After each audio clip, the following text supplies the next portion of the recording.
যাবতীয় প্রশংসা এবং গুণগান একমাত্র মহিয়ান ও গরিয়ান আল্লাহ রাব্বুল আলামিনের জন্য, যে আল্লাহ সুবহানাহু ওয়া তাআলা নাজিল করেছেন মহাবিশ্বয় মহাগ্রন্থ আল কোরআনুল কারীম। যে আল্লাহ পাক ছাড়া ইবাদত পাওয়ার যোগ্য দ্বিতীয় কোনো হক ইলাহ বা মাবুদ নেই। যে আল্লাহ রাব্বুল আলামিন আমাদেরকে মুসলিম পরিবারে জন্মগ্রহণ করার তৌফিক দান করেছেন, মুহাম্মদ সাল্লাল্লাহু আলাইহি ওয়াসাল্লামের উম্মত হওয়ার সৌভাগ্য দান করেছেন। সবাই বলে আলহামদুলিল্লাহ। আবারও শুকরিয়া জানাই সে মহান আল্লাহর দরবারে।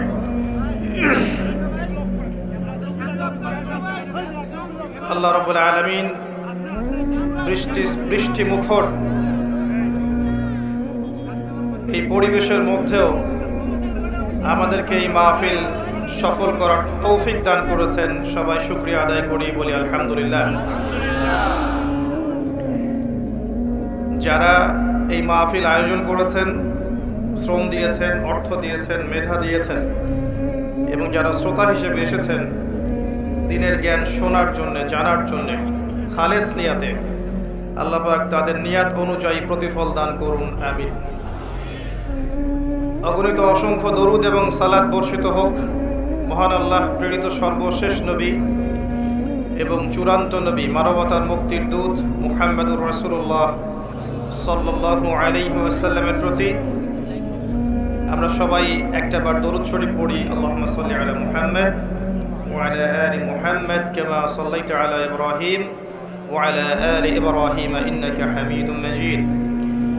اللهم بارك على محمد وعلى آل محمد كما باركت على إبراهيم وعلى آل إبراهيم إنك حميد مجيد। সম্মানিত উপস্থিতি, কেমন আছেন আপনারা? আলহামদুলিল্লাহ আলা কুল্লি হাল। ফিতনাময় পরিবেশে যতটুকু ভালো থাকা যায় ততটাই ভালো আছে, আলহামদুলিল্লাহ। আল্লাহ রাব্বুল আলামিন আল কোরআনুল কারীমে দুই ধরনের শ্রোতার কথা বলেছেন। ইকো আরেকটু কমবে, ভলিউম আরেকটু কমবে। ইকো ভলিউম দুটোই কমবে, বেস বাড়বে। আল্লাহ পাক আল কোরআনে দুই ধরনের শ্রোতার কথা বলেছেন। একটা আছে সূরা বাকারার একদম শেষের দিকে।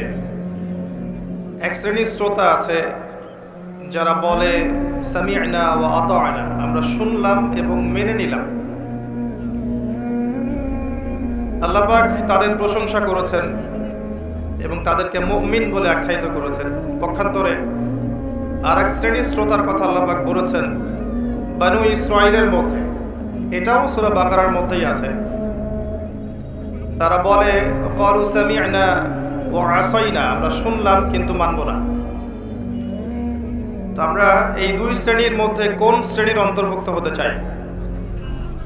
শুনবো মানবো, না শুনবো মানবো না, নাকি শুনবো না মানবো না?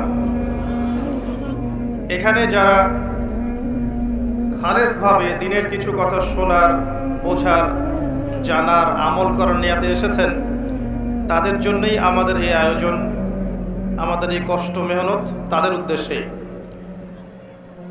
যারা নিছক বক্তাকে দেখতে এসেছেন, ফটো সেশন করতে এসেছেন, সেলফি তুলতে এসেছেন, ভিডিও করতে এসেছেন, দুনিয়াবি স্বার্থে এসেছেন, তাদের জন্য এই আয়োজন নয়। এ ধরনের মানুষ যদি 100 জনে 90 জনও হয়, আর মুখলেস মানুষ যদি 10 জনও হয় প্রতি 100 জনে, ওই 10 জনের জন্যই আমাদের এই আয়োজন। কারণ আল্লাহ রাব্বুল আলামিন সূরাতুল আ'রাফ এর 179 নম্বর আয়াতে বলেছেন, আউযু বিল্লাহি মিনাশ শাইতানির রাজীম ওয়া লাকাদ যারা'না লিজাহান্নামা কাসীরাম মিনাল জিন্নি ওয়াল ইনস, আমি প্রচুর জিন এবং মানুষকে দিয়ে জাহান্নাম পূর্ণ করব। নাউযু বিল্লাহ। তাদের কি অপরাধ? লাহুম কুলুবুন লা ইয়াফকাহুনা বিহা, তাদেরকে অন্তর দিয়েছিলাম, কলব দিয়েছিলাম, কখনো উপলব্ধি করেনি। ওয়ালাহুম আযানুন লা ইয়াসমাউনা বিহা, তাদেরকে শ্রবণ ইন্দ্রিয় দিয়েছিলাম, কখনো শোনেনি। ওয়ালাহুম আ'য়ুনুন লা ইউবসিরুনা বিহা, তাদেরকে দুই চোখ দিয়েছি কখনো দেখেনি, হৃদয় দিয়েছি বোঝেনি, উপলব্ধি করেনি, কান দিয়েছি শোনেনি, চোখ দিয়েছি দেখেনি।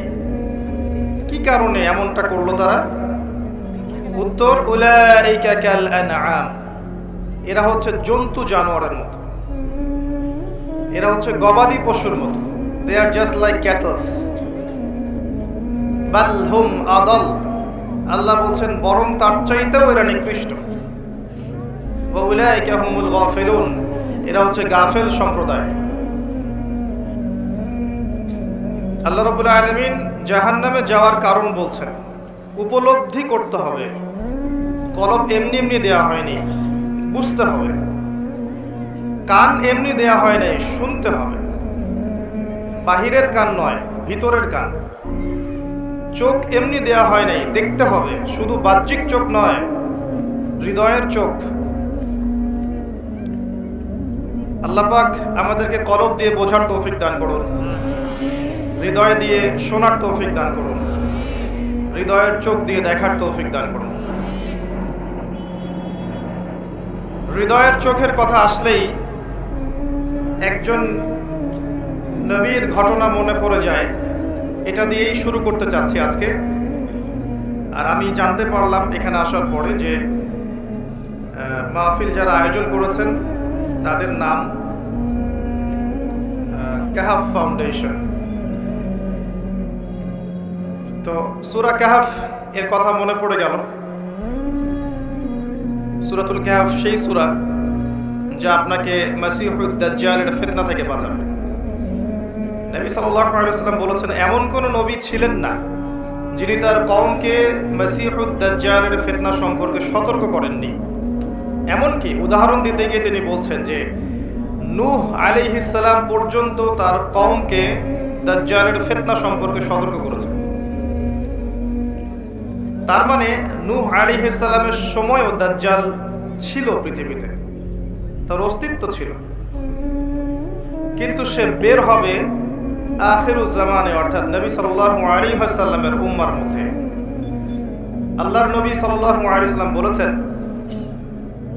যে কিয়ামতের আগে মাসিহুদ দাজ্জালের চেয়ে ভয়ঙ্কর কোনো ফিতনা আসবে না। আমি তোমাদেরকে একটা কথা বেশি বলতে চাই যা কোনো নবী বলেননি, আর তা হলো মাসিহুদ দাজ্জাল এক চোখে অন্ধ, কিন্তু তোমাদের আল্লাহ অন্ধ নন। এতটুকুই। অন্যান্য হাদিসগুলো থেকে আমরা জানি যে মাসিহুদ দাজ্জাল অত্যন্ত শক্তিশালী হবে এবং সে সারা বিশ্বকে শাসন করবে। আমরা এটাও জানি ইহুদিরা তাকে অনুসরণ করবে। আর আমরা ইতিহাস ঘেঁটে দেখতে পাচ্ছি যে 2000 বছর পর্যন্ত এই বিশ্বে ইহুদিদের থাকার কোনো জায়গা ছিল না। তারা উদ্বাস্তুর মতো ঘুরেছে এবং ফিরেছে। এমনকি নবী সাল্লাল্লাহু আলাইহি ওয়াসাল্লামের যুগেও ইহুদিদের 3টা গোত্র ছিল, বানু কাইনুকা, বানু নাজির, বানু কুরাইজা। রাসূলুল্লাহ সাল্লাল্লাহু আলাইহি ওয়াসাল্লাম ইন্তেকালের পর তাদেরকে আরব উপদ্বীপ থেকে বহিষ্কার করা হয়। শতাব্দীর পর শতাব্দী চলে গেছে, তারা কখনো একটা রাষ্ট্র খুঁজে পায়নি, স্বতন্ত্র সার্বভৌম রাষ্ট্র ছিল না। তারা উদ্বাস্তুর মতো ঘুরেছে এবং ফিরেছে।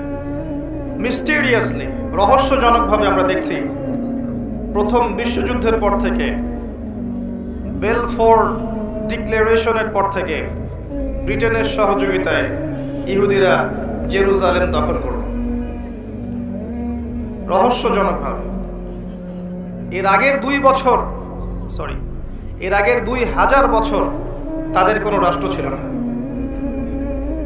ইতিহাস ঘেঁটে দেখেন, নবী দাউদ আলাইহিস সালাম এবং সুলাইমান আলাইহিস সালাম তাদের সময় তাদের স্টেট ছিল, তারা এই বিশ্বের রুলিং স্টেট ছিল। জেরুজালেম থেকে দাউদ এবং সুলাইমান আলাইহিস সালাম তাদের শাসন কার্য চালিয়েছেন। এরপর তাদের স্বর্ণযুগ আর ছিল না। 1914 থেকে 19-এর মধ্যে তারা আবার জেরুজালেমে ফিরে আসলো ব্রিটেনের হাত ধরে। পশ্চিমা সভ্যতার হাত ধরে। আসার পর তারা ট্যুরিস্ট হিসেবে আসেনি, ঘুরে বেড়াতে আসে নাই, বরং ডে বাই ডে তারা প্যালেস্টাইনিদের উপর অত্যাচার বাড়াতে থাকলো, তাদের ভূমি দখল করতে থাকলো। এক পর্যায়ে ঘটনাটা এমন ঘটলো যে আমি একটা বাড়ির মালিক, আমার বাসার দরজায় মেহমান এসেছে, আমি দেখলাম যে মেহমানের খাবার নেই, কাপড় নেই, তার উপর অনেক অত্যাচার হয়েছে। আমি মেহমানকে গেট খুলে বাসায় ঢোকালাম, তাকে বসালাম, ড্রয়িং রুমে মেহমান বসলো, তাকে আপ্যায়ন করলাম, খাবার দাবার দিলাম, সে সুস্থ সবল হলো, তার অবস্থা ভালো হলো।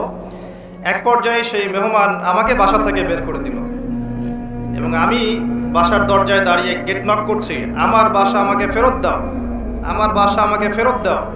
আর সেই মেহমান আমাকে বলছে যে আপনি একজন সন্ত্রাসী।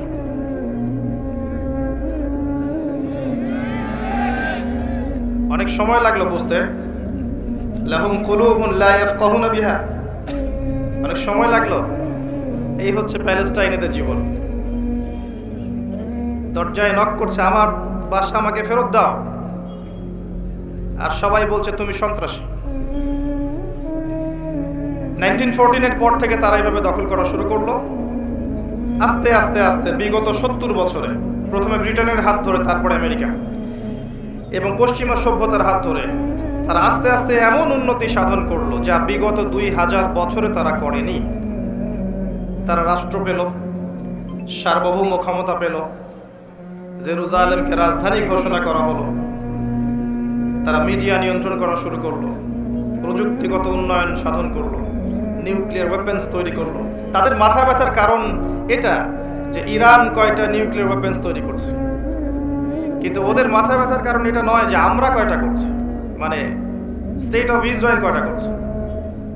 সারা বিশ্বকে তারা দেখাতে লাগলো যারাই তাদের বিরোধিতা করবে তারাই সন্ত্রাসী, এবং সারা বিশ্ব ওদের ভাষায় কথা বলা শুরু করলো।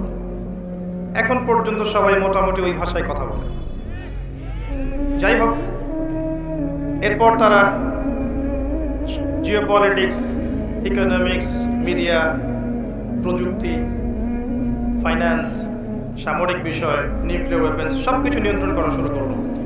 এবং লাস্ট 7 দিন আগে একটা খবর এসেছে অ্যামনেস্টি ইন্টারন্যাশনাল থেকে, তারাই বলেছে, অ্যামনেস্টি ইন্টারন্যাশনাল মুসলিমদের নয়, এটা ওদেরই, পশ্চিমাদেরই, তারাই বলেছে যে বিগত 50 বছরে প্যালেস্টাইনিদের উপর যে জুলুম হয়েছে, এরকম জুলুম মানবতার ইতিহাসে কখনো হয়নি। এটা ছিল না। আমি আপনাদেরকে স্মরণ করায় দেই যে মাসিহুদ দাজ্জালকে ফলো করবে জিউসরা, স্পষ্ট হাদিসে আছে, এবং তাদের এত শক্তি কখনো ছিল না যে শক্তি তারা বিগত 100 বছরে 70 বছর অর্জন করেছে। এরপরেও আমরা সেমাই খাচ্ছি আর হালুয়া রুটি খাচ্ছি এবং ভাবছি এখনো শতাব্দীর পর শতাব্দী পরে আছে দাজ্জালের আগমনে। এবং কেউ যদি এগুলো নিয়ে গবেষণা করে, তার গবেষণার পেপার পর্যন্ত আমরা কিনে নিতে চাই। এগুলো গবেষণা করতে হয় না, এগুলো ওইভাবে রেখে দিতে হয়। ভাবখানা এমন যেন কোরআন এবং সুন্নাহ আল্লাহ পাক দিয়েছেন শুধুমাত্র কেউ মারা গেলে তেলাওয়াত করার জন্য, মিলাদ পড়ানোর জন্য, কিয়াম করানোর জন্য, কোরআনের আয়াত তাবিজ করে মাদুলিতে ভরে রাখার জন্য। আল্লাহ পাক কোরআনে বলেছেন, ওয়ালাকাদ সাররাফনা ফি হাযাল কুরআন লিন-নাস মিন কুল্লি মাসাল। সূরা কাফের মধ্যে আয়াতটা আছে, 54 নম্বর আয়াত, আখিরুজ জামানের সূরা, যে সূরা আপনাকে দাজ্জাল থেকে বাঁচাবে। যে আমি এই কোরআনে প্রতিটা বিষয়ে ব্যাখ্যা করেছি মানব জাতির জন্য। ওয়া কানাল ইনসানু আকসারা শাইইন জাদালা, কিন্তু মানুষ বেশিরভাগ বিষয়ে বিতর্ক করতে পছন্দ করে।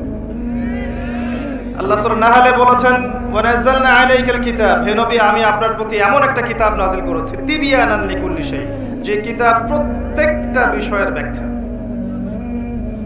ওয়া হুদান এবং হিদায়াত, ওয়া রাহমাতান এবং দয়া, ওয়া বুশরা লিল মুসলিমিন মুসলিমদের জন্য সুসংবাদ।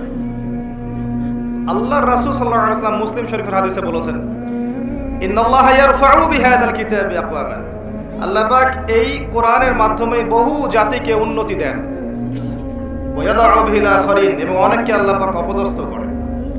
আল কোরআন হুজ্জাতুন লাকা ওয়া আলাইক, এটা তোমার পক্ষে সাক্ষী দেবে অথবা বিপক্ষে সাক্ষী দেবে। সবকিছু কোরআন এবং হাদিসে আছে। এগুলোকে কেন্দ্র করে যদি আমরা ব্যাখ্যা, বিশ্লেষণ, গবেষণা না করি, তাহলে যুগ এবং জিজ্ঞাসার জবাব খুঁজে পাবো না।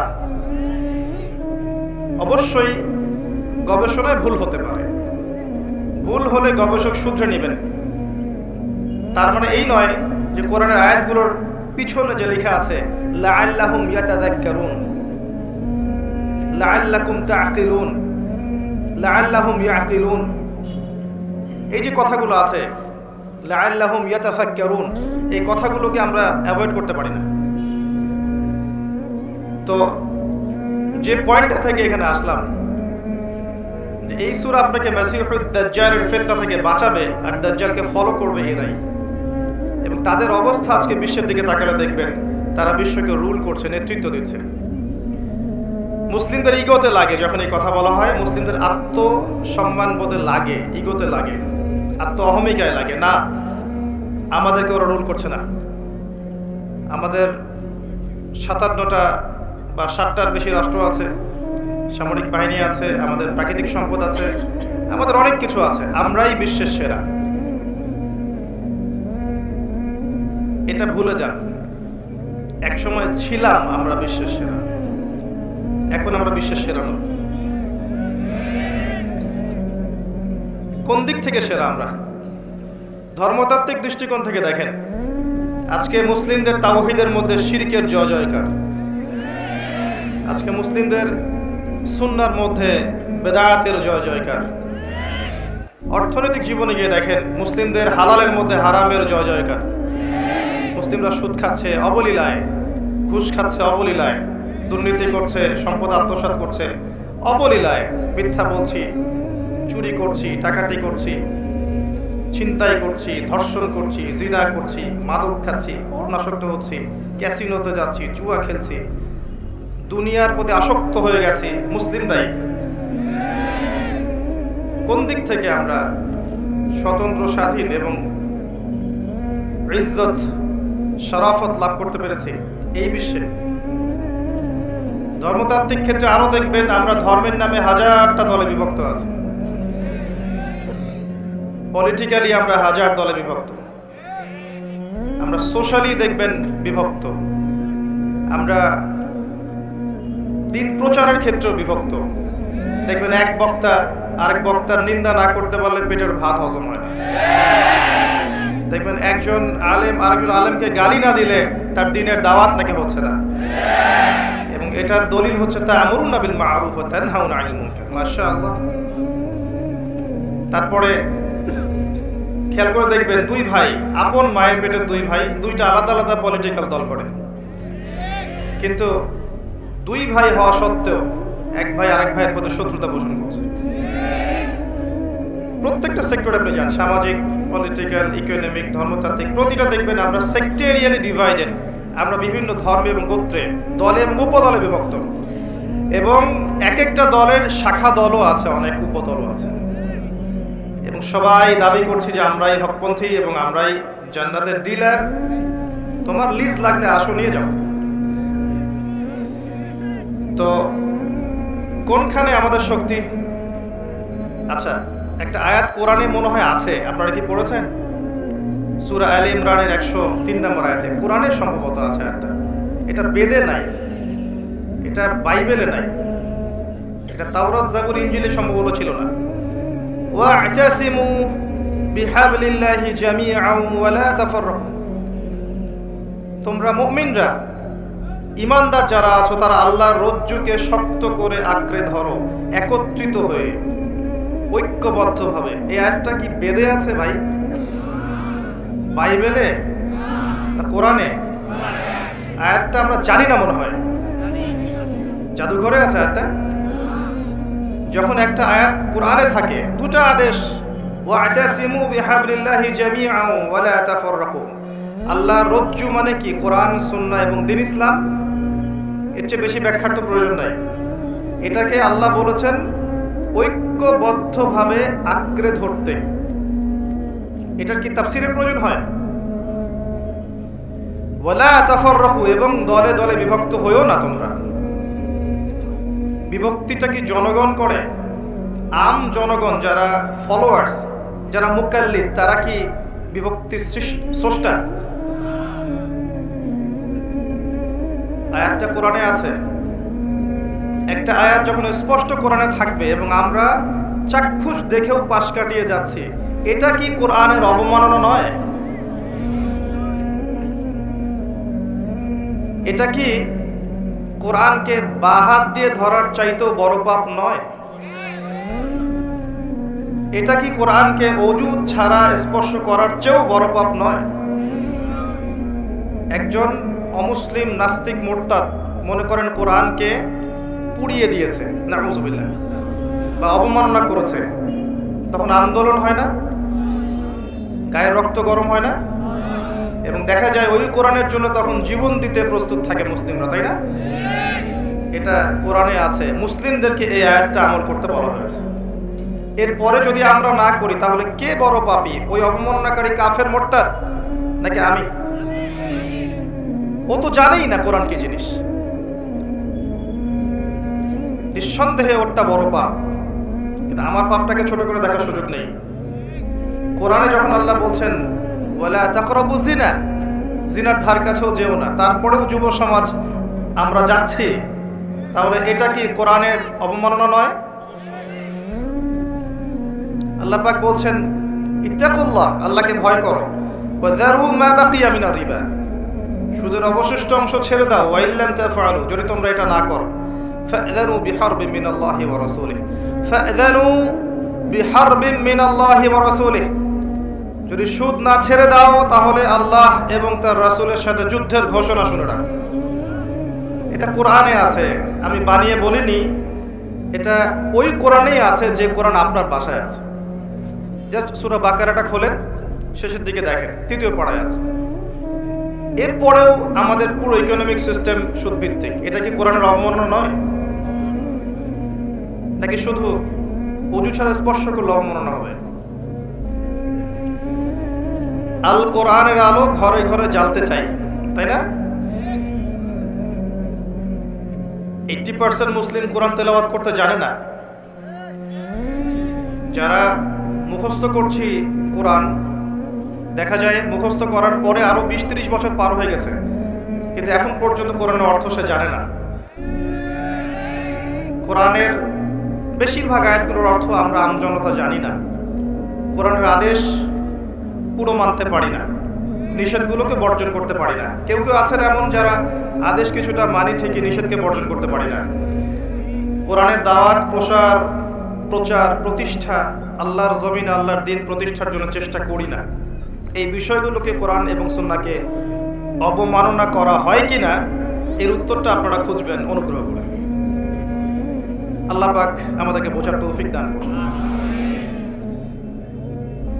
এগুলো কোরআনে আছে এবং কোরআনকে নিয়ে আল্লাহ পাক চিন্তা ভাবনা করতে বলেছেন। আল্লাহ বলেছেন যে কোরআনকে আমি উপদেশ গ্রহণের জন্য সহজ করে দিয়েছি। সূরা কমার আয়াত নম্বর 17, 22, 32, 40 একই সূরায় 4 বার বলা হয়েছে। ওয়ালাকাদ ইয়াসসারনাল কুরআনা লিযিকর ফাহাল মিন মুদ্দাকির, নিঃসন্দেহে আমি কোরআনকে বোঝার জন্য, উপদেশ গ্রহণের জন্য সহজ করেছি। কেউ কি আছো উপদেশ গ্রহণকারী? কি উত্তর দিবেন আল্লাহ পাকের এই প্রশ্নের? আমরা জানি যে কোরআনের সবকিছু একজন সাধারণ মানুষের পক্ষে, ছাত্রের পক্ষে বোঝা সম্ভব নয়, কিন্তু মুহকামাত বিষয়গুলো কি বোঝা সম্ভব নয়? যেগুলো স্পষ্ট আর যেগুলো আমরা বুঝবো না, নিঃসন্দেহে কোথায় যাবেন? হকপন্থী উলামায়ে কেরামের কাছে যাবেন, প্রশ্ন করবেন, জিজ্ঞাসা করবেন, উত্তর জেনে নেবেন। ফাসআলু আহলা যিকরি ইন কুনতুম লা তা'লামুন। এটাও কোরআনের উপরে আমল করা হবে। কোরআন দিয়ে যদি আপনি এখন বিশ্বটাকে দেখেন তাহলে ওই উত্তরটা পাবেন যে মাসিহুদ দাজ্জালের অনুসারীরা আজকে বিশ্বের শক্তিশালী আমরা নই।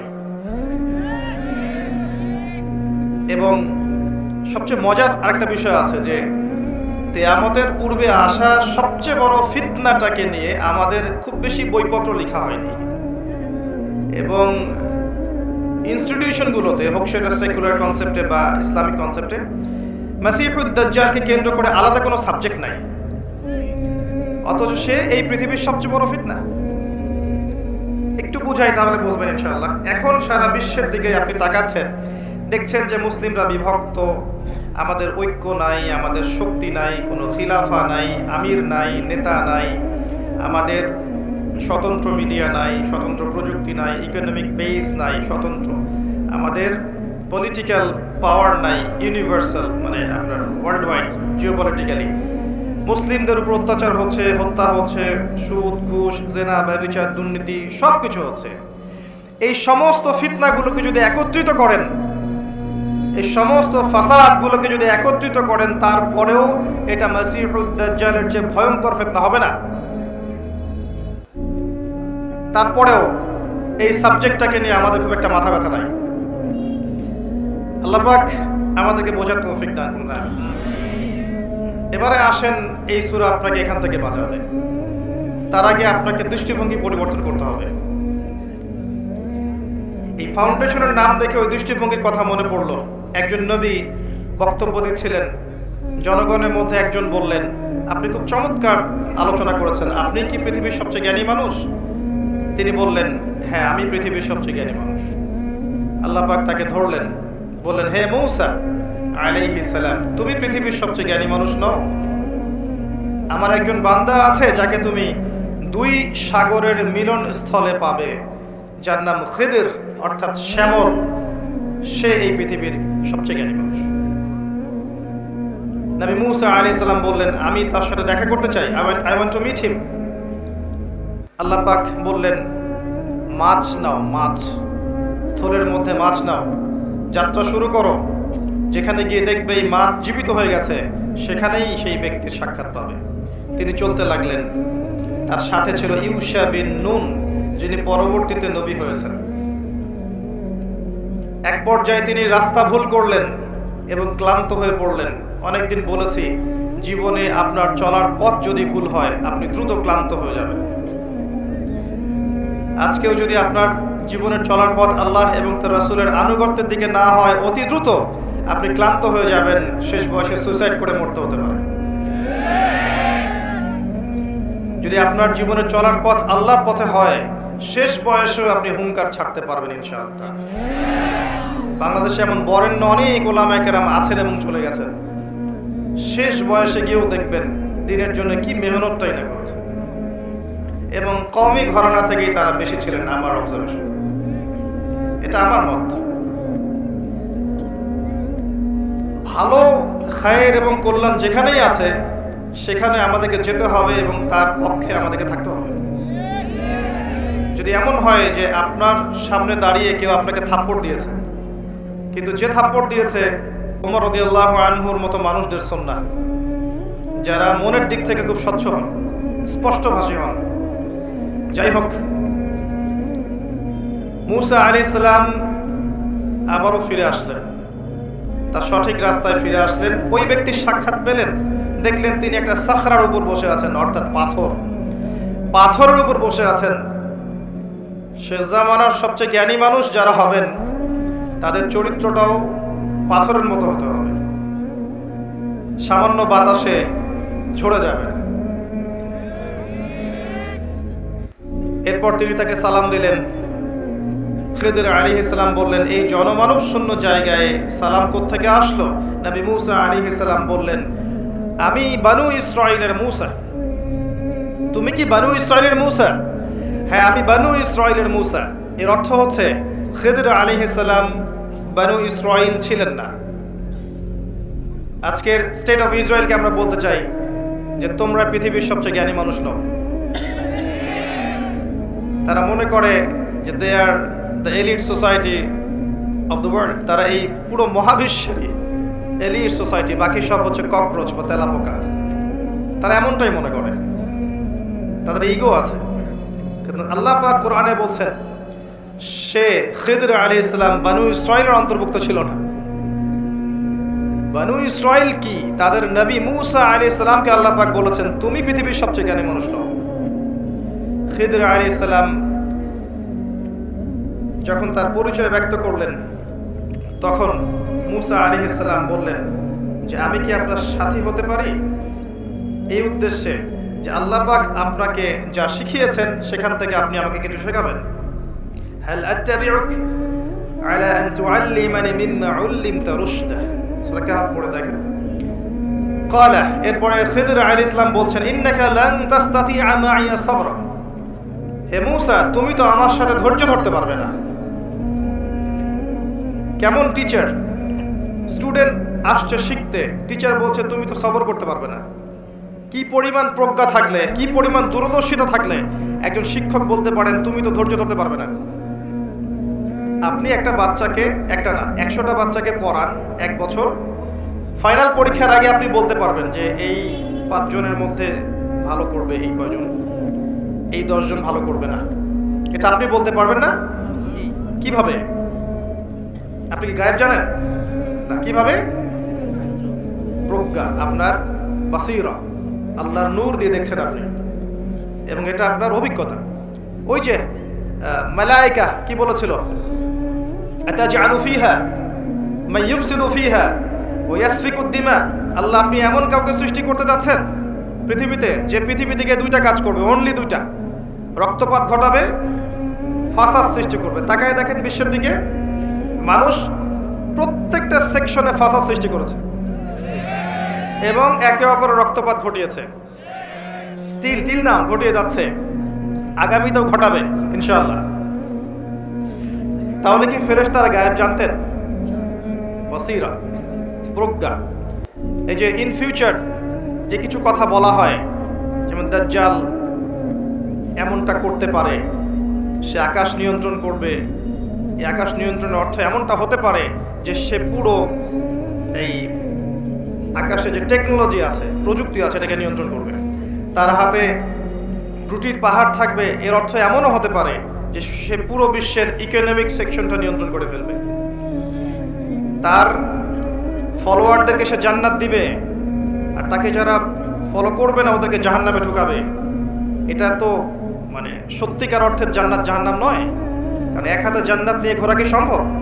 এক হাতে কি জাহান্নাম নিয়ে ঘোরা সম্ভব? এটা হচ্ছে নিঃসন্দেহে দুনিয়ার প্রোগ্রেস, আল্লাহু আ'লাম বিসসাওয়াব। এবং সে এমন গাধার পিঠে উঠে সফর করবে যে গাধার লম্বা কান থাকবে, যার নিচে হাজার হাজার শত শত মানুষ আশ্রয় নিতে পারবে। হতে পারে এটা এয়ারক্রাফট, অত্যাধুনিক প্রযুক্তি। এই যে বিষয়গুলো, এগুলোকে গায়েব জানার পর মানুষ বলছে এটা ইলম বা প্রজ্ঞা বা বাসীরা অথবা আল্লাহর নূর। 10 বছর আগ থেকে বলা হয়েছে, আমি নিজে উচ্চারণ করেছি মিনিমাম 5 বছর আগে, যে ওয়ার্ল্ড এমন একটা সময়ের দিকে যাবে ইনশাআল্লাহ যখন পেপার মানি বলে কিছু থাকবে না, সবকিছু হবে ক্যাশলেস সোসাইটি। ক্যাশলেস সোসাইটি, কাগজের টাকাহীন একটা সভ্যতা, একটা সমাজ। আপনি ডিজিট পার করবেন, জাস্ট ডিজিট থ্রো করবেন, সংখ্যা থ্রো করবেন, এবং এমন একটা মুদ্রা তারা আপনাকে ধরিয়ে দিবে যেটা আপনি হাত দিয়ে ছুঁইতে পারবেন না, পকেটেও রাখতে পারবেন না। এই যে বিষয়গুলো, এগুলো কি ভবিষ্যৎবাণী না বর্তমান? বর্তমান সম্পর্কে যারা ওয়াকেফহাল নয়, বর্তমান সম্পর্কে যারা ঘুমন্ত, তাদের কাছে কথাগুলো ভবিষ্যৎবাণী মনে হতে পারে, কিন্তু বিষয়গুলো ভবিষ্যৎবাণী নয়। আস্তে আস্তে ওয়ার্ল্ড সেদিকে চলে আসছে। খিদির আলাইহিস সালাম বলছেন, ইন্নাকা লান তাসতাতিআ মাইয়া সাবরা, তুমি আমার সাথে ধৈর্য ধরতে পারবে না। এটা কি ভবিষ্যৎবাণী? তার বাসীরা। গল্পের শেষে গিয়ে দেখেন মূসা আলাইহিস সালাম এক্স্যাক্টলি তাই করেছেন, তিনি ধৈর্য ধরতে পারেননি। প্রথমবার এই নৌকাটা কেন ফুটা করলেন, দ্বিতীয়বার এই বাচ্চাকে কেন হত্যা করলেন, তৃতীয়বার এই দেয়ালটা কেন নির্মাণ করলেন বিনা পারিশ্রমিকে? আমার কথা ধরতে পারছেন? সূরা কাহফ পড়েছেন তো একবার? আলহামদুলিল্লাহ। তো মূসা আলাইহিস সালাম প্রশ্ন করেই যাচ্ছেন, খিদর আলাইহিস সালাম 3 নাম্বার প্রশ্নের পরে বললেন, হাদা ফিরাকু বাইনি ওয়া বাইনিক, তোমার আর আমার এখানেই পার্থক্য, এখানেই বিচ্ছেদ, তোমার সাথে পথ চলা আমার আর হলো না। আল্লাহর নবী সাল্লাল্লাহু আলাইহি ওয়াসাল্লাম বলেছিলেন, যদি সেদিন মূসা আলাইহিস সালাম এত বেশি প্রশ্ন না করতেন তাহলে হয়তো আরো অনেক জ্ঞান জানা যেত। সুবহানাল্লাহ। এরপর তিনি উত্তর দিলেন, আমি এমনি এমনি নৌকা ফুটা করি নাই, নৌকা যদি ফুটা না করতাম তাহলে এই ত্রুটি মুক্ত নৌকাটাকে জলদস্যুরা নিয়ে চলে যেত। যদি বাচ্চাকে হত্যা না করতাম এই বাচ্চা বড় হয়ে বড় কাফের হতো এবং নিজে কুফরি করত, ওর পিতামাতাকেও কাফের বানাতো। আমাদের এখনকার এই যে এথিস্ট প্রজন্মের মতো, এখনকার নাস্তিক জেনারেশনের মতো নিজেও কাফের হচ্ছে আর জনগণকেও কাফের বানাচ্ছে। এদেরকে যদি খিদির আলাইহিস সালাম পেতেন বাল্য বয়সে হত্যা করতেন। সিম্পল। কারণ তিনি হত্যা করেছেন এমন একজন বালককে যে বড় হয়ে কাফের হতো, আল্লাহ তাকে জানিয়েছিলেন, এবং নিজে তো হতোই, অন্য মানুষদেরকেও করতো, পিতা মাতাকেও করতো। আর দেয়ালটা নির্মাণ করেছে এই কারণে, ওই দেয়ালের নিচে 2 জন ইয়েতিম বাচ্চার সম্পত্তি আছে যাদের পিতামাতা সলেহ ছিল, সৎ ছিল। পিতামাতা সৎ হলে সন্তানদের ভবিষ্যতের দায়িত্ব আল্লাহ নিজে নিয়ে নেন। এই পিতামাতা কিন্তু বেঁচে নাই, সন্তান ছোট, পিতামাতা সৎ ছিলেন, আল্লাহ খিদির আলাইহিস সালামকে পাঠিয়ে তাদের নিরাপত্তার ব্যবস্থা করলেন। খেয়াল করেছেন?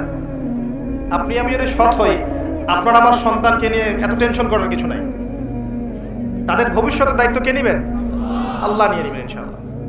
ওই যে জাফর ইবনে আবি তালিব রাদিয়াল্লাহু আনহু মুতার যুদ্ধে শহীদ হয়েছিলেন, তখন তার বাচ্চারা ছোট ছোট ছিলেন। নবী সাল্লাল্লাহু আলাইহি ওয়াসাল্লাম জড়িয়ে ধরে এই বাচ্চাদেরকে জড়িয়ে ধরে কেঁদেছেন অঝোর নয়নে। তিনি একজন মানুষ ছিলেন, আর এটা আল্লাহর রহমত যে তিনি কেঁদেছেন কষ্টে। তাকে আল্লাহ দেখিয়েছেন এই যে মুতার যুদ্ধ, যেখানে মাত্র 3000 মুসলিম সৈন্য আর 2 লক্ষ রোমান সৈন্য। যুদ্ধ কি সম্ভব? এরপরেও মাত্র 12 জন সাহাবী শাহাদাত বরণ করেছেন এই যুদ্ধে। 3000-এর মধ্যে মাত্র 12 জন, তার মধ্যে 3 জন সেনাপতি, একজন যায়েদ ইবনে হারাসা, নাম মুখস্থ রাখবেন। 2 নম্বর আব্দুল্লাহ ইবনে রাওয়াহা রাদিয়াল্লাহু আনহু, 3 নম্বর জাফর ইবনে আবি তালিব রাদিয়াল্লাহু আনহুম আজমাইন। একজন শহীদ হচ্ছেন, আল্লাহ রাসূলকে দেখানো হচ্ছে, তিনি বলছেন এই মাত্র যায়েদ শহীদ হলো, এই মাত্র আব্দুল্লাহ বিন রাওয়াহা শহীদ হলো, এই মাত্র জাফর শহীদ হলো। এখন পর্যন্ত নবী সাল্লাল্লাহু আলাইহি ওয়াসাল্লামকে যদি আমরা সালাম জানাই, দরুদ পড়ি, আল্লাহর ফেরেশতারা এই দরুদগুলো কালেক্ট করে নবী পর্যন্ত পৌঁছে দেন। তো জাফর রাদিয়াল্লাহু আনহু শাহাদাতের সময় নবী সাল্লাল্লাহু আলাইহি ওয়াসাল্লাম খুব কষ্ট পেয়েছেন, মনক্ষুণ্ণ হয়েছেন। কিছুক্ষণ পরে আবার মুচকি হেসেছেন। তখন সাহাবীরা জিজ্ঞাসা করেছেন যে আপনি হাসছেন কেন ইয়া রাসূলুল্লাহ সাল্লাল্লাহু আলাইহি ওয়াসাল্লাম? নবীজি বলছেন সাল্লাল্লাহু আলাইহি ওয়াসাল্লাম, আমি এইমাত্র দেখলাম জাফর আমাকে সালাম দিয়ে গেছে, এইমাত্র দেখলাম যে তাকে তার 2 কাটা হাতের বিনিময়ে আল্লাহ পাক 2টা জান্নাতের পাখা দিয়েছে, এবং এটা দিয়ে সে জান্নাতে ঘুরে বেড়াচ্ছে এবং ফল খাচ্ছে।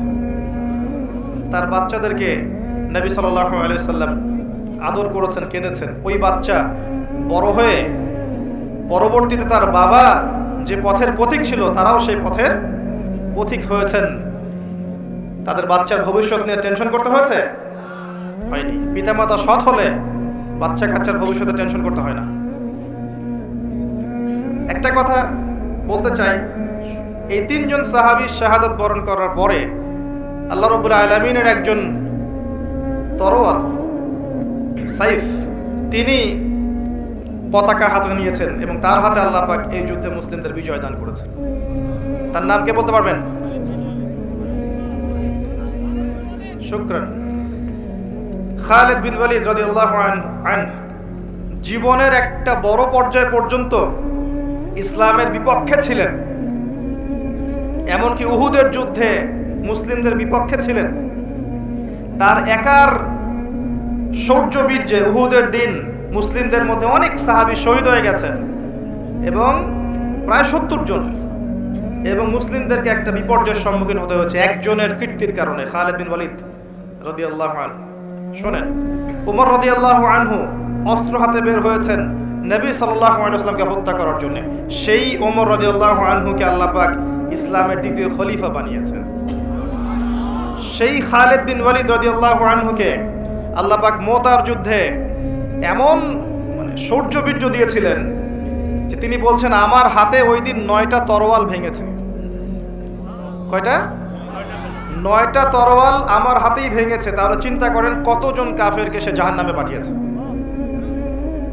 আমি একটা বিষয় বলার জন্য কথাটা বললাম, এখন যারা ইসলামের বিপক্ষে আছে প্রত্যেকটা সেকশনে উপর থেকে নিচ পর্যন্ত কাউকে আন্ডার এস্টিমেট করবেন না। সবার কাছে ইসলামের দাওয়াত পৌঁছাতে হবে। এমন হতে পারে এখন যারা ইসলামের স্পষ্ট বিরোধিতা করছে এই মানুষগুলোর মধ্য থেকেও আল্লাহ পাক ওমর এবং খালিদ বের করতে পারে। ইসলাম সাম্প্রদায়িকভাবে দাওয়াত দিবেন, আমভাবে সবার কাছে ইসলামের দাওয়াত পৌঁছে দেওয়ার চেষ্টা করতে হবে। আল্লাহ পাক তৌফিক দান করুন। খিদির আলাইহিস সালাম 3টা কাজের কারণ ব্যাখ্যা করলেন। এখান থেকে আপনার দৃষ্টিভঙ্গিটা হচ্ছে এমন, নবী মুসা আলাইহিস সালাম বাহ্যিক চোখ দিয়ে দেখেছেন, আর খিদির আলাইহিস সালামের কাছে আল্লাহর নূর, প্রজ্ঞা এবং বাসীরা ছিল। কথা কি বুঝতে পারছেন? নবী মুসা আলাইহিস সালামের কাছে বাহ্যিক চোখে আপাত দৃষ্টিতে মনে হয়েছে এটা খারাপ, এটা ঠিক নয়, এটা অনুচিত, কিন্তু খিদির আলাইহিস সালাম দূর পর্যন্ত দেখতে পাচ্ছিলেন এবং তিনি প্রত্যেকটা বিষয়ের গ্রহণযোগ্য কারণ ব্যাখ্যা করেছেন। দৃষ্টিভঙ্গি হচ্ছে আপনার এমন, এই জামানায় যদি আপনি ফিতনা থেকে বাঁচতে চান, আপনি যদি ফিতনাময় পরিবেশে সমস্যাগুলো ফাইন্ড আউট করতে চান, করণীয় ফিক্স করতে চান, বাহ্যিক চোখ দিয়ে সবকিছু দেখলে হবে না। খিদির আলাইহিস সালামের মতো হৃদয়ের চোখ উন্মুক্ত করতে হবে, হৃদয়ের কান উন্মুক্ত করতে হবে এবং কলব দিয়ে উপলব্ধি করার চেষ্টা করতে হবে। আল্লাহ পাক তৌফিক এনায়েত করুন। সূরা কাহফ এই দৃষ্টিভঙ্গি নিয়ে পড়ার চেষ্টা করবেন। ইসলাম, বর্তমান বিশ্ব, বর্তমান অর্থনীতি, বর্তমান রাজনীতি, বর্তমান পরিস্থিতি, ফিতনা ফাসাদ সবগুলোকেই শুধু বাহ্যিক চোখ দিয়ে দেখলে আপনি ভুল করবেন। বাহ্যিক চোখ দিয়ে দেখা শিখিয়েছে পশ্চিমা সভ্যতা। তারা মানব জাতিকে শিখিয়েছে যে জ্ঞান সেটাই যেটা পরীক্ষা নিরীক্ষা পর্যবেক্ষণের মাধ্যমে লাভ করা যায়, এর বাইরে জ্ঞানের কোনো অস্তিত্ব নেই। কাদের সুন্নাহ? সূরা বাকারাতেই আছে, ওয়াইজ কুলতুম ইয়া মূসা, যখন তোমরা বলেছিলে হে মূসা, লান নুমিনা লাক হাত্তা নারাল্লাহা জাহরা, ততক্ষণ পর্যন্ত আমরা তোমার প্রতি ঈমান আনবো না যতক্ষণ না আল্লাহকে চাক্ষুষ দেখছি আমরা। এই যে চাক্ষুষ দেখার দর্শন কোত্থেকে আসছে? ওদের থেকেই আসছে। এখনো পৃথিবীতে ওরাই এই দর্শন দিয়ে যাচ্ছে, আর দর্শন সম্পর্কে আমার চেয়ে তারা ভালো জানে না, আমি তাই মনে করি। এই সাবজেক্টে আমি নিজে পড়াশোনা করেছি, তাদের দর্শন আমি আপনাকে খুব সুন্দর করে ব্যাখ্যা করতে পারবো ইনশাআল্লাহ। তাদের দর্শন এটা, তারা পুরো বিশ্বকে শিখিয়েছে, বুঝিয়েছে চাক্ষুষ যা দেখবেন সেটাই সত্য। যেমন আপনি চাক্ষুষ দেখছেন যে মানুষ মঙ্গল গ্রহে যাচ্ছে, পানির সন্ধান করছে, অতএব আপনি বিশ্বাস করে নেন যে পৃথিবী টিকুক আর না টিকুক আমরা ভবিষ্যতে মঙ্গল যাচ্ছি ইনশাআল্লাহ। এবং বিভিন্ন গ্রহে তারা প্রাণের সন্ধান করছে এবং আমাদেরকে বোঝাচ্ছে এলিয়েন আছে বিভিন্ন গ্রহে। এলিয়েনে তারা বিশ্বাস করবে, কিন্তু মালায়েকা আল্লাহর ফেরেশতায় তারা বিশ্বাস করবে না। কারণ কি? আল্লাহর ফেরেশতা চোখে দেখা যায় না, আর কিছু কিছু প্রাণীকে ওরা এলিয়েনের শেপ দিয়েছে, এটা চোখে দেখা যায় শুনলাম, জানি না ঘটনা সত্য না মিথ্যা। আর আমি মনে করে নেই যে তারা যতগুলো কথা বলে তার 90% কথাই মিথ্যা বলে। ঠিক ওই রকম যে আয়াতুল কুরসি পড়ে ঘুমাতে হয়, আয়াতুল কুরসি পড়ে ঘুমাতে হয়, তাহলে একজন মালাক এসে আপনাকে পাহারা দিবেন, হেফাজত করবেন। এই হাদিসটা কে বর্ণনা করেছে বলেন? ইবলিস। হ্যাঁ, নবী করিম সাল্লাল্লাহু আলাইহি ওয়াসাল্লাম বলেছেন সে যা বলে সে সব কথা মিথ্যাই বলে, কিন্তু এই কথাটা সে সত্য বলেছে। তো তাদের ব্যাপারে আমার দৃষ্টিভঙ্গি এরকমই। তো চাক্ষুষ যা দেখবে তাই বিশ্বাস করবে। এই কারণে সারা বিশ্বে এমন একটা দর্শন সৃষ্টি করেছে যে মুসলিমদের মধ্যে এখন ব্রেইন ওয়াশিং ফিলোসফি চলছে। মুসলিমরাও চাক্ষুষ না দেখলে কিছু বিশ্বাস করতে চায় না। স্পেশালি এই জেনারেশনকে, এই ইয়াং জেনারেশন যারা আছে, এদেরকে বোঝানো একটা বিষয় খুব কঠিন, কারণ তারা চাক্ষুষ দেখতে চায়, প্রমাণ চায়, এভিডেন্স চায়।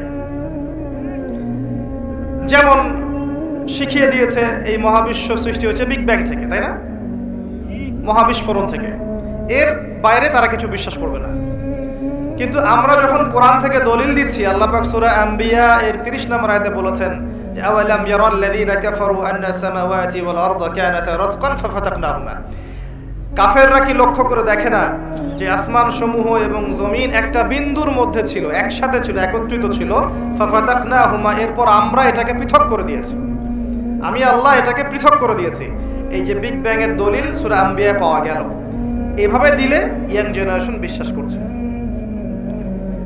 যদি নাসা বলে যে পৃথিবী থেকে লক্ষ কোটি আলোকবর্ষ দূরে একটা গ্রহের সন্ধান পাওয়া গেছে, হীরা দিয়ে তৈরি, জহরত দিয়ে তৈরি, সোনা দিয়ে তৈরি, রূপা দিয়ে তৈরি, ওখানে হুরপরি আছে, ইত্যাদি ইত্যাদি, আগামী দিন এই বিশ্ব ঢালাও ভাবে প্রচার করবে হ্যাঁ এটা ঘটনা সত্য।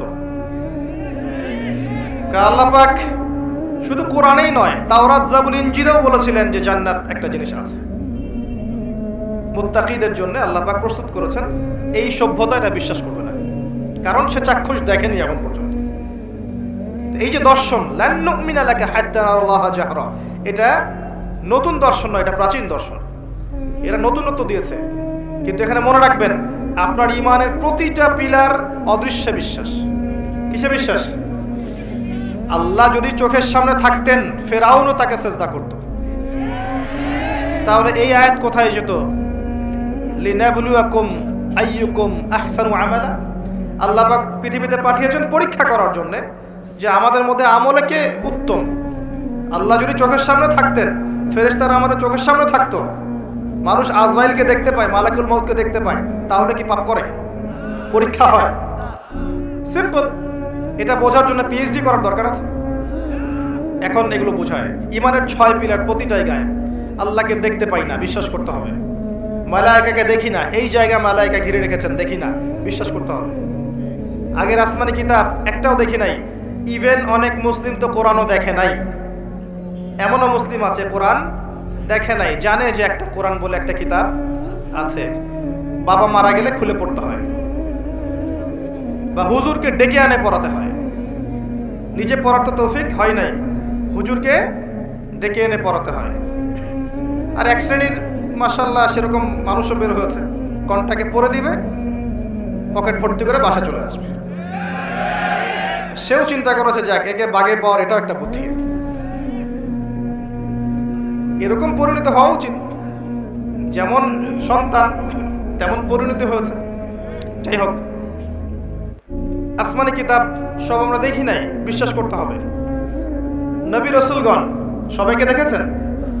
আমাদের নবীকেও তো দেখি নাই, দেখেছি? বিশ্বাস করতে হবে। ওয়াল ইয়াউমিল আখির, পরকালের জীবন, কবরের আযাব, ঠিক আছে, পুনরুত্থান, মিজান, পুলসিরাত, জান্নাত জাহান্নাম দেখেছি? বিশ্বাস করতে হয়। ওয়াল কদরি খাইরি ওয়া শাররি, তাকদীরের ভালো মন্দ দেখেছি? বিশ্বাস করতে হয়। এই যে ঈমানের 6 পিলার গায়েব নয়? অবশ্যই গায়েব। এই গায়েবের উপর যারা বিশ্বাস করছে এরাই হচ্ছে মুত্তাকি। যালিকাল কিতাব লা রাইবা ফি হুদাল লিল মুত্তাকিন আল্লাযীনা ইউমিনুনা বিল গায়ব। কারা মুত্তাকি? যারা এই গায়েবে বিশ্বাস করে, ঈমানের 6 পিলারে বিশ্বাস করে। আসেন এই জ্ঞানতাত্ত্বিক দর্শনটা ঠিক করেন আগে। জ্ঞান আল্লাহর পক্ষ থেকে আসে। কার পক্ষ থেকে আসে? ওয়াকুলিল হাক্কু মির রাব্বিকুম, এই সূরাতেই আছে 29 নম্বর আয়াতে। ওয়াকুলিল হাক্কু মির রাব্বিকুম, হক সেটাই যেটা তোমার রবের পক্ষ থেকে নাজিল হয়। সুবহানাল্লাহ। হক, সত্য মিথ্যা, ন্যায় অন্যায়, ভালো মন্দের মানদণ্ড সেটাই যেটা তোমার রবের পক্ষ থেকে নাজিল হয়েছে।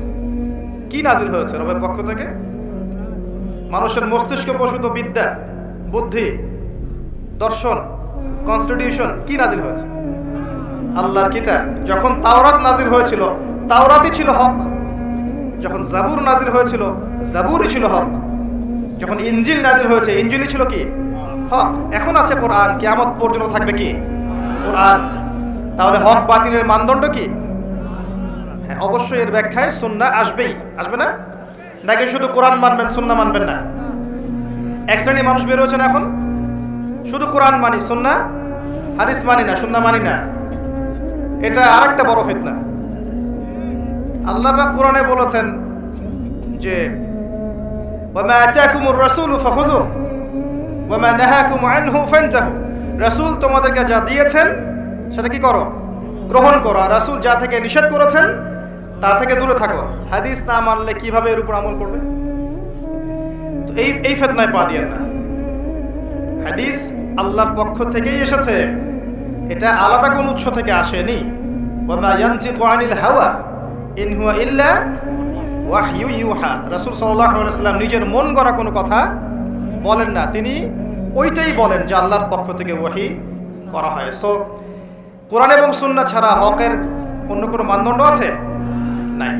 এবার আসেন, এই কোরআন এবং সুন্নাহ যদি ইলমের মানদণ্ড হয়, জ্ঞানের উৎস হয়, তাহলে আমাদের এর উপর কিছু করণীয় আছে না? আমাদের করণীয় হচ্ছে প্রথমত আল কোরআনকে পড়তে শেখা। কি করণীয়? প্রথম, তারপরে নিয়মিত তেলাওয়াত করতে শেখা বা চর্চা করা। এরপর আমাদের কাজ হচ্ছে কোরআনের অর্থগুলোকে বোঝা, কোরআনের আদেশগুলোকে মেনে চলার চেষ্টা করা, নিষেধগুলোকে বর্জনের চেষ্টা করা, এবং কোরআনের দাওয়াত মানুষের দুয়ারে দুয়ারে পৌঁছে দেওয়ার চেষ্টা করা। আল্লাহ পাক আমাদের সবাইকে তৌফিক দান করুন।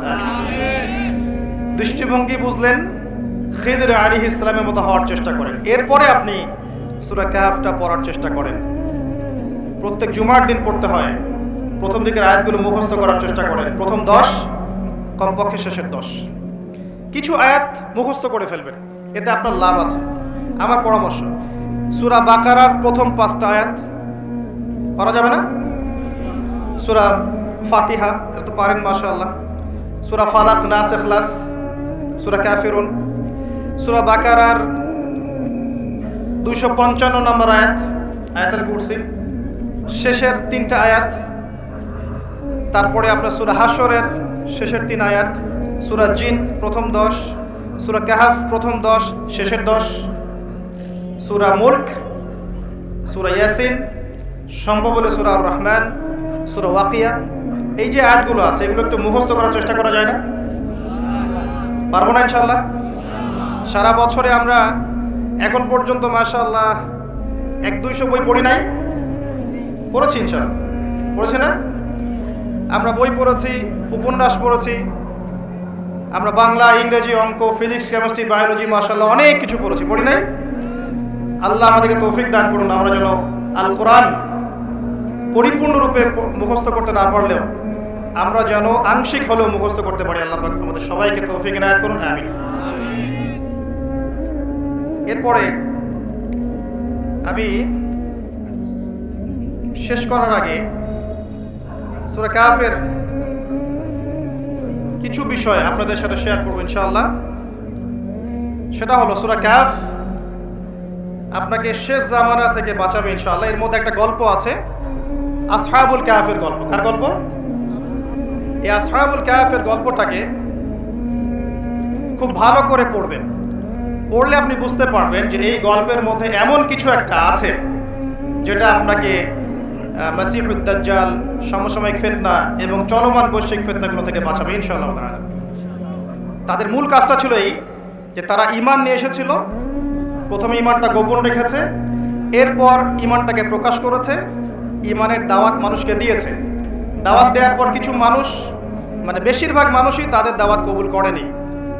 তারা ওই জায়গা থেকে হিজরত করে চলে গেছে, চলে গিয়ে একটা গুহায় আশ্রয় নিয়েছিল। সেখানে আল্লাহ পাক তাদেরকে 300 বছর ঘুম পাড়িয়ে রেখেছেন। ঠিক আছে, ঘুম পাড়িয়ে রাখার পর আল্লাহ পাক উঠিয়েছেন এমন সম্প্রদায়ের কাছে যে সম্প্রদায় পরকালে বিশ্বাস করতো না। আল্লাহ পাক এই ঘটনার মধ্য দিয়ে আল্লাহ রাব্বুল আলামিন পরের জেনারেশনের মানুষকে শিক্ষা দিয়েছেন যে পরকালটা সত্য। আসহাবুল কাহফ এমন একটা যুগের মধ্যে ছিলেন যেই যুগটা কিন্তু বর্তমান আধুনিক দাজ্জালের সভ্যতার মতোই ছিল। সেখানেও এরকম শিরিক ছিল, সুদ ছিল, জিনা ছিল, আপনার কুফরি ছিল, হারাম সব কিছু ছিল। আপনি মিলিয়ে দেখবেন তারা ওই যুগেই থেকেছেন। এ যুগেও যারা আসহাবুল কাহফের মতো ঈমান নিয়ে আসবে, ঈমানকে চর্চা করবে, তারপরে দাওয়াত প্রদান করবে এবং ঈমান প্রতিষ্ঠার চেষ্টা করবে, এক পর্যায়ে তারা দেখতে পারবে যে পরিস্থিতি তাদের অনুকূলে থাকছে না। এই সময় আপনার কাছে অপশন হচ্ছে ফিতনা থেকে টোটালি নিজেকে ডিসকানেক্টেড করে স্বতন্ত্র থাকার চেষ্টা করা। নিজে থাকুন, নিজের পরিবার নিয়ে থাকুন, নিজের সাধ্যের মধ্যে দিনের দাওয়াতি কাজ করতে থাকুন, ফিতনাময় পরিবেশ থেকে নিজেকে সরিয়ে রাখুন। কম কথা বলেন, কম মানুষের সাথে মেশেন, ফিতনায় কম যান। আপনি আপনার নিজের আহাল পরিবারকে নিয়ে, ইসলামকে নিয়ে চলার চেষ্টা করেন। আপনার সাধ্যমতো যতটুকু করার এতটুকু করেন। আর যদি এক সময় দেখেন ফিতনায় মোটেই টিকতে পারছেন না, আসহাবুল কাহফ যেমন করে ডিসকানেক্টেড হয়ে গেছে, এভাবে ফিতনাময় পরিবেশ থেকে নিজেকে আড়াল করে নেন। এই একটা মাত্র অপশন আছে যদি আপনি এই ফিতনাময় জর্জরিত পরিবেশ থেকে নিজেকে সেভ করতে চান। প্রথমেই ওই লেভেলে যাওয়ার প্রয়োজন নেই, প্রথমে আগে তাদের মতো ঈমান নিয়ে আসেন, এরপরে ঈমানের চর্চা করেন, ঈমান প্রচার করেন, দিনের প্রচার প্রসার প্রতিষ্ঠার চেষ্টা করেন, সমস্যা আসলে ফেস করতে থাকেন। একটা পর্যায়ে গিয়ে যদি দেখেন যে আপনি কোনোভাবেই ফিতনাময় পরিবেশে টিকতে পারছেন না, তখন সেখান থেকে আপনি সরে যান। সরে গিয়ে নিজের পরিবার এবং আপনার মতো করে যারা চিন্তা করে তাদের সাথে মিলেমিশে থেকে দিন নিয়ে টিকে থাকেন, তারপরেও ফিতনাময় পরিবেশে চলে যায় না। এছাড়া আপনার কাছে বৈশ্বিক ফিতনাময় পরিবেশ থেকে বাঁচার কোনো অপশন আছে বলে আমার জানা নেই। আর মাসিহুদ দাজ্জালের ফিতনা থেকে আল্লাহ পাক আপনাকে এই সূরার মধ্য দিয়ে বাঁচাবে এভাবেই, যদি আপনি আসহাবুল কাহফের মতো ইনিশিয়েটিভগুলো নিতে পারেন। আদারওয়াইজ এই সূরা পড়েও মাসিহুদ দাজ্জালের ফিতনা থেকে বাঁচা যাবে না। আমরা পুরো পরিবেশ যদি পর্যবেক্ষণ করি তাহলে কিছু করণীয় বের করতে পারবো। এই করণীয়গুলো এক কথায় বলে আমি আমার আলোচনা গুটাচ্ছি, কারণ অনেক বেশি কথা বললে মনে রাখতে পারবেন না। আমি আমার ক্ষুদ্র জ্ঞানে যা বুঝতে পারছি আমি আপনার সাথে শেয়ার করছি। আমার কথায় যদি ভুল থাকে এটা আমার পক্ষ থেকে, সঠিক হলে আল্লাহর পক্ষ থেকে। এবং আপনার কাছে শোনার পরে পর্যালোচনা করে যদি মনে হয় কথাগুলো ঠিক আছে তাহলেই কেবল গ্রহণ করবেন, অন্যথায় করবেন না। আমার মনে হয় এই পরিবেশে টিকে থাকতে হলে আপনাকে আমাকে প্রথমত ইলম অর্জন করতে হবে। কি করতে হবে? ইলম অর্জন করতে হবে। এই ইলম অর্জন একা একা করা যায় না, ওস্তাদ লাগবে। হকপন্থী ওস্তাদদের কাছে যাবেন, কনস্ট্রাকটিভ সিলেবাসে পড়াশোনা করবেন। এবং আমি এই সিলেবাস নিয়ে অনেক কথাই পর্যন্ত বলেছি, এগুলো দেখে নেবেন। আপনি যেদিকেই পড়াশোনা করেন না কেন, আপনি এমনভাবে পড়াশোনাটা গুছিয়ে নেন যাতে আপনি আপনার জ্ঞান দিয়ে এই যুগের খিদির হতে পারেন। আর খিদির আলাইহিস সালাম হতে হলে শুধু বইপত্র মুখস্থ করলেই হবে না, আল্লাহর কি লাগবে? আল্লাহর নূর আর বাসিরা লাগবে। এই জন্য মনের মধ্য থেকে সমস্ত হিংসা, বিদ্বেষ, গীবত, তহমত, রিয়া, অহংকার, সমালোচনার সংস্কৃতি ত্যাগ করতে হবে। অনেক বড় ডিগ্রি আছে দারুল উলুম থেকে, কেমব্রিজ, অক্সফোর্ড, হার্ভার্ড থেকে, মনের মধ্যে অহংকার আছে, এই মনের মধ্যে, এই কলবের মধ্যে আল্লাহর নূর কখনো আসবে না। তো আত্মশুদ্ধি অর্জন করা, তো জ্ঞান অর্জনের সাথে উস্তাদের সোহবত এবং আত্মশুদ্ধি অর্জন করা। আত্মশুদ্ধি অর্জন করতে হলে বেশি বেশি ফরজের সাথে নফল করতে হবে, কোরআন তেলাওয়াত বেশি বেশি করতে হবে, বোঝার চেষ্টা করতে হবে, দান সাদাকা বাড়াবেন, রোজার পরিমাণ বাড়ানোর চেষ্টা করবেন। আপনি আরও চেষ্টা করবেন যাতে করে আপনার পরকাল কেন্দ্রিক স্মরণটা বেশি হয়, আল্লাহর জিকির বেশি করে করতে পারেন, আল্লাহ রাব্বুল আলামিনকে ডাকেন বেশি, দোয়া করেন বেশি। দেখবেন ইনশাআল্লাহ তাআলা আপনার কলব ও খিদর আলাইহিস সালামের মতো নূরান্বিত হবে ইনশাআল্লাহ তাআলা। ইলম অর্জনের পরে আমাদের সোহবতে যাব, তাজকিয়া অর্জন করব, মাশাআল্লাহ, ঠিক আছে। ইলম অনুযায়ী আমল করার চেষ্টা করো। আল্লাহ পাক আমাকে এবং আপনাদের সবাইকে তৌফিক ইনায়াত করুন, আমিন। এরপরে আমাদের কাজ হবে হালাল রিজিক তালাশ করা, হারাম থেকে বের হয়ে এসে হালাল রিজিকগুলো তালাশ করা। ছোট্ট একটা জবই যদি করেন কোনো আফসোস করবেন না যদি সেটা হালাল হয়। যদি ছোট্ট একটা ব্যবসা করেন মোটেও মনক্ষুণ্ণ হবেন না যদি সেটা হালাল হয়। আপনার হালাল রিজিকে আল্লাহ পাক বারাকা দিবেন ইনশাআল্লাহ। আর হারাম রিজিকের পরিণাম কি হয় সেটা আমার চেয়ে আপনারা ভালো জানেন। হারামে যাবেন না, হালালে থাকেন। এরপরে আপনি আদর্শ একটা পরিবার গড়ে তোলার চেষ্টা করবেন। পরিবারের লোকজন যদি আপনার কথা শোনে আলহামদুলিল্লাহ, যদি না শোনে, ওয়াজ করতে করতে বোঝাতে বোঝাতে শুনছেই না একবারে, আপনি স্বতন্ত্র একক পরিবার গঠন করেন, দিন নিয়ে টিকে থাকেন, সিম্পল। এরপরে আপনি যেটা করবেন, আল্লাহ পাক আপনাকে আমাকে যে সামর্থ্য দিয়েছেন, কাউকে বলার, কাউকে বোঝার, কাউকে লিখার, কাউকে সংগঠিত করার, এক এক মানুষকে আল্লাহ পাক এক এক প্রতিভা দিয়েছেন, কাউকে জ্ঞান দিয়েছেন। এই প্রতিভাগুলোকে দ্বীন ইসলামের খেদমতে কাজে লাগানোর চেষ্টা করা। যেমন প্রত্যেকের জীবনে একটা প্রজেক্ট থাকতে পারে। কেউ একজন একটা স্কুল করেছে, এটাই তার প্রজেক্ট। কেউ মাদ্রাসা করেছে, কেউ একজন মসজিদ প্রতিষ্ঠা করেছে, কেউ দেখা গেছে অসহায় মেয়েদেরকে নিয়ে কাজ করেছে, কেউ ইসলামিক কোনো এনজিও করেছে, কেউ ইসলামিক কোনো ইকোনমিক সিস্টেম লঞ্চ করেছে, ঠিক আছে, কেউ মানব সেবামূলক কাজ করছে, কেউ পলিটিক্স করছে, সেখানে গিয়েই মানুষের খেদমত করার চেষ্টা করছে। এক এক মানুষ এক একভাবে দিনের খেদমত করতে পারে এবং সবাই যার যার জায়গা থেকে দিনের খেদমত করতে পারে। আল্লাহ পাক তৌফিক দিয়েছেন এবং আমাদেরকে যেন তৌফিক দান করেন, আমিন। তো সবাই সবার প্রতিভাটাকে আগে ফাইন্ড আউট করে আমার মধ্যে কি প্রতিভা আছে। বলতে পারলে বলেন, লিখতে পারলে লিখেন, ঠিক আছে? ভালো কোনো অ্যাসোসিয়েশন করতে পারলে সেটা করেন। যেটা করে আপনার দেশের জাতির উম্মার উপকার হবে সেটাই করেন। এতে করে দেখবেন ইসলাম ঐক্যবদ্ধভাবে এগিয়ে যাবে ইনশাআল্লাহ। আল্লাহ পাক তৌফিক এনায়েত করুন, আমিন। আরেকটা কাজ করবেন, পরবর্তী জেনারেশন যারা আসবে, আমাদের বাচ্চা কাচ্চা যারা আসছে, এদেরকে এমনভাবে মানুষ করতে হবে যেন এরা আগামী বিশ্বটাকে ডিল করতে পারে। আমরা যা পারি নাই ওরা যেন সেটা করতে পারে। আল্লাহুম্মা আমিন। আল্লাহ তৌফিক দান করুন। আর সবশেষ একটা কাজ করতে হবে, সেটা হলো উম্মার মাঝে বিভক্তি ছড়ানো যাবে না। সবাইকে ঐক্যবদ্ধ করার চেষ্টা করতে হবে। সবাইকে নিজের ভাই মনে করতে হবে। যে যার জায়গা থেকে ঐক্যের চেষ্টা করলে পরে ইনশাআল্লাহ আজ হোক আর কাল হোক দেখবেন একটা ইউনাইটেড প্ল্যাটফর্ম গড়ে উঠবেই ইনশাআল্লাহ। একটা দেশের সরকার, প্রশাসন, জনগণ, আলেম ওলামা, যুবক সমাজ, মেয়েরা, শিশুরা সবাই মিলেই হচ্ছে একটা বডি, একটা শরীর। একটা অংশে আঘাত পেলে আর এক অংশ সেই ব্যথা অনুভব করবে। সবাই সবার বন্ধু, কেউ কারো শত্রু নয়। সবাইকে নিয়েই যখন আপনি আগাবেন দেখবেন বিশ্বের মানচিত্রে বাংলাদেশ একটা শক্তিশালী মুসলিম কান্ট্রি হিসেবে এগিয়ে যাবে ইনশাআল্লাহ। সব দেশ যদি এভাবে চিন্তা করে তখন সারা বিশ্বে একটা ইসলামিক বড় বেজ এবং প্ল্যাটফর্ম তৈরি হবে ইনশাআল্লাহ। তখন গিয়ে দেখবেন আমরা ঐক্যবদ্ধভাবে ওদের বিরুদ্ধে লড়তে পারছি, আদারওয়াইজ পারবো না। আল্লাহ পাক আমাদের কথাগুলোর গভীরতা বোঝার তৌফিক দান করুন। আল্লাহুম্মা আমিন। আল্লাহ পাকের কাছে দোয়া করছি, আল্লাহ পাক আমাদের সবাইকে পবিত্র কোরআন এবং সুন্নাহ অনুযায়ী জীবনযাপন করার তৌফিক এনায়েত করুন, আমিন। আমাদের যুব সমাজকে আল্লাহ পাক দিনের জন্য কবুল করুন। আমাদের মা বোনদেরকে আল্লাহ পাক খাস পর্দায় থাকার তৌফিক দান করুন, দিনের খেদমত করার তৌফিক দান করুন। আল্লাহ পাক আমাদের বাচ্চা কাচ্চাদেরকে মানুষের মতো মানুষ করার তৌফিক এনায়েত করুন। আল্লাহ পাক আমাদের প্রশাসন, সরকার, জনগণ সবাইকে হেদায়েত নসিব করুন। আলেম ওলামার মাঝে আল্লাহ পাক ঐক্য দান করুন। আল্লাহ রাব্বুল আলামিন আমাদের হায়াতে এবং রিজিকে বারাকা দান করুন। আল্লাহ পাক আমাদের মধ্যে যারা অসুস্থ আছে সবাইকে আল্লাহ পাক শিফায়ে কামিলা দান করুন। যারা মারা গেছেন আল্লাহ পাক সবাইকে মাফ করে দিন। আল্লাহুম্মা আমিন।